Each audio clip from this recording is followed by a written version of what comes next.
द्विचत्वारिंशम सुक्तम।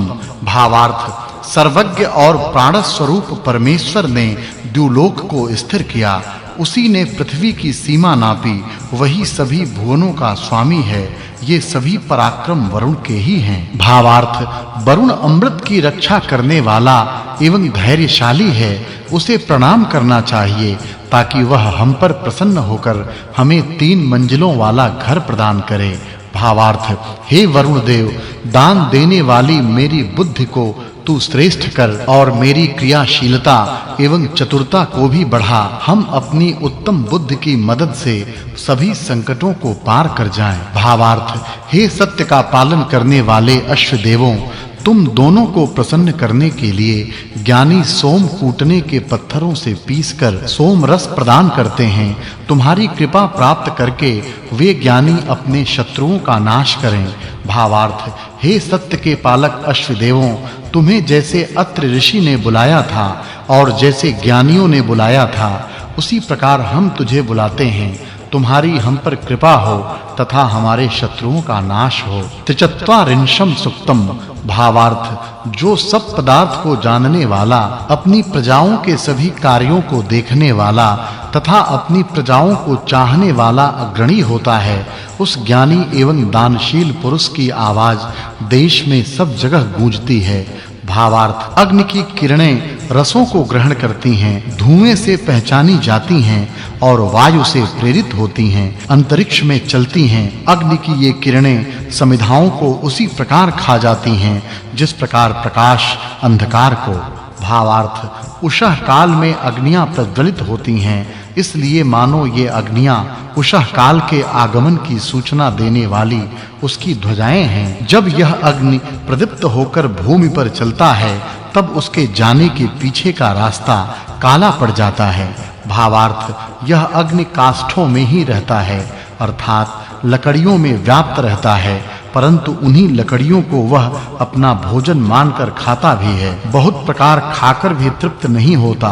इसके विपरीत उन काष्ठों को अपनी जिह्वाओं से चाटता हुआ प्रदीप्त होता है तथा पहले की अपेक्षा अधिक तरुण ही होता है। भावार्थ यह अग्नि बादल में रहता है तथा वर्षा की बूंदों द्वारा वह इस पृथ्वी पर आता है। वर्षा को जब वनस्पतियां पीती हैं, तब उस पानी द्वारा वह वनस्पतियों में जाकर उनके भीतर प्रविष्ट हो जाता है तथा उनके गर्भ में जाकर निवास करता है। फिर वही अग्नि अरणियों द्वारा अपने गर्भ से बाहर प्रकट किया जाता है, तब वह प्रदीप्त होकर घी से भरी चमचा का मुंह चाटता है, अर्थात प्रदीप्त अग्नि में चमचे से घी की आहुतियां दी जाती हैं। भावार्थ यह अग्नि सब धान्यों को रस से संचित करता है। यह अग्नि ही सूर्य एवं चंद्र का रूप धारण कर धान्यों तथा वनस्पतियों में रस भरता है, इस प्रकार उन्हें रमणीय बनाता है। ऐसे अग्नि को सभी समिधाओं से प्रज्वलित करते हैं। भावार्थ समानशील स्वभाव वालों की आपस की संगति उत्तम होती है। विद्वान की मूर्ख के साथ, सत्पुरुष का दुष्ट के साथ कभी संगति नहीं बैठ सकती।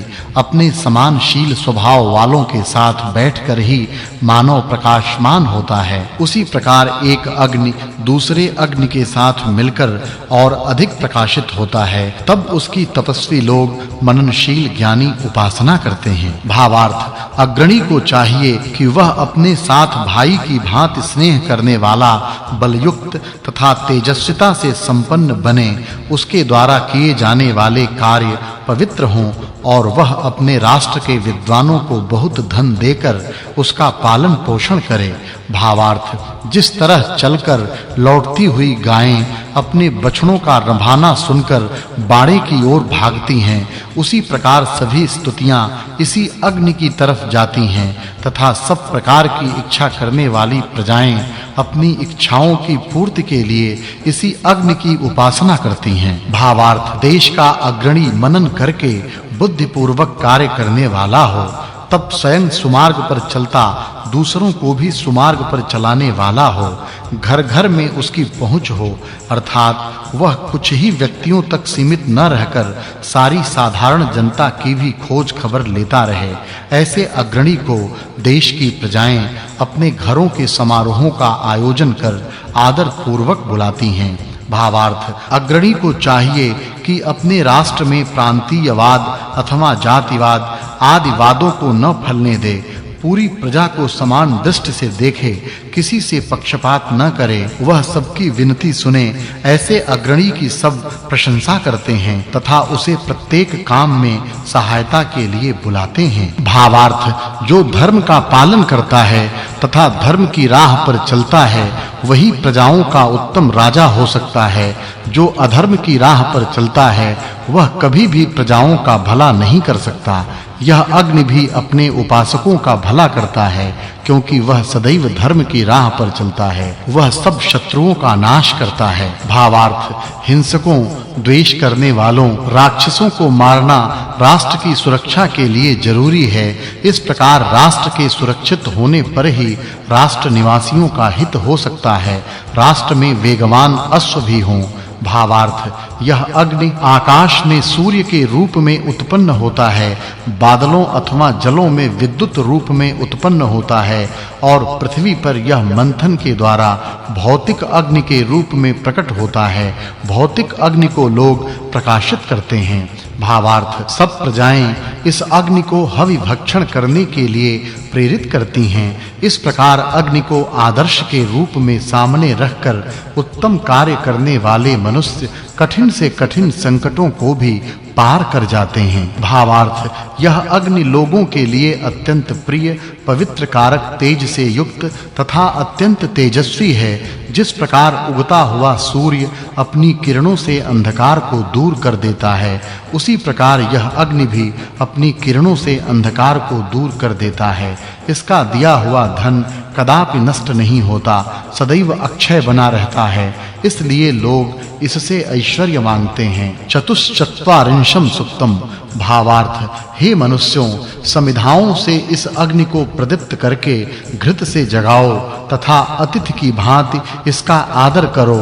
हे अग्नि, तू भी हमारे द्वारा किए जाने वाले मनन करने योग्य स्तोत्रों को श्रवण कर तथा वृद्धि को प्राप्त हो। भावार्थ प्रत्येक उत्तम कार्य में अग्नि की प्रधानता देनी चाहिए और उसकी स्तुति करनी चाहिए, ताकि वह हमें देवों की सहायता दिला सके। हम भी इस पवित्र कारक अग्नि को इतनी अच्छी प्रकार प्रदीप्त करें कि उसकी उत्तम वर्ण की ज्वालाएं ऊपर की ओर उठें। भावार्थ यह अग्नि सुख को उत्पन्न करने वाला, ऋतु के अनुकूल यज्ञ करने वाला, उत्तम कांति वाला है। हमारे द्वारा दिए गए घृत का सेवन करे। भावार्थ यह अग्नि प्राचीन, स्तुति एवं सेवा के योग्य है। वही यज्ञ को सुशोभित करता है, वही प्राणों का प्राण है। ऋतु के अनुसार यज्ञ करने से हर प्रकार का सुख मिलता है।